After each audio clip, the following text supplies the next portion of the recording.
5, 6, and 7? Excellent. Good evening. I missed 5, sorry. 5 again? Oh, in the back, thank you. Thank you for the opportunity to speak and address council. My name is David Salk. I've owned and operated a Berkeley business, Focal Point, for 50 years. I've served on the board of the Elmwood Merchants, was president for a number of years, but most importantly and relevant, since 1990, I've been the president of the Elmwood Theater Foundation, which is a nonprofit that restored the theater after the fire in 1988. We work closely with the city of Berkeley, from the mayor to the Office of Economic Development, Jordan, thank you, and created a viable project working together. And that's what I want to emphasize to you all tonight, is the Elmwood Theater is a statue to working together.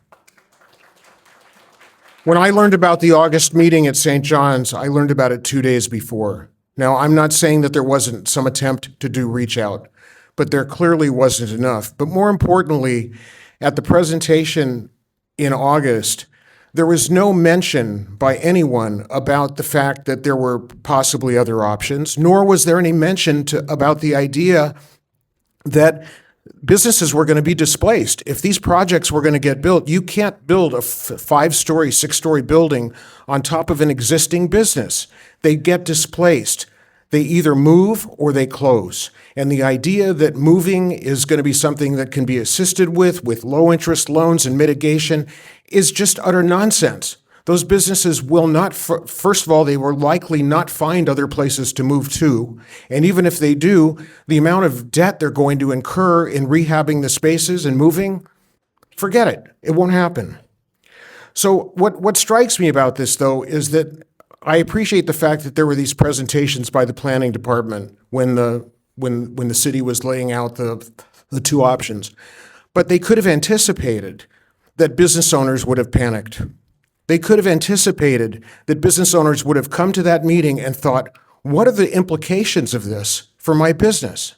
And there was no attempt to be proactive about getting in front of that and saying to the community, we know that some of you are going to be unhappy because this could potentially mean displacement and relocation or closure of legacy businesses. And College Avenue is filled with businesses that have been there 20, 30, 40, and in my case, 50 years. I've got 10 employees. They depend on me. I've got a family that depends on me. What about all that? What are we doing to protect that? So, I want to say this isn't a case of NIMBYism. This is a case of smart planning. And I don't want to see this turn into an adversarial conversation between young, old, racial issues, all of this. It's not necessary for us to go down that path. We can work together. We can talk over these problems. We can meet. I'm heartened by the fact that we've been talking about more collaboration and reaching out. This is the first time that I've heard that we're not deciding anything tonight. But when I heard your comments at the State of the City address, I was really heartened by your comments, Mayor Ishii, when you said Berkeley has had a reputation of not being a business-friendly city.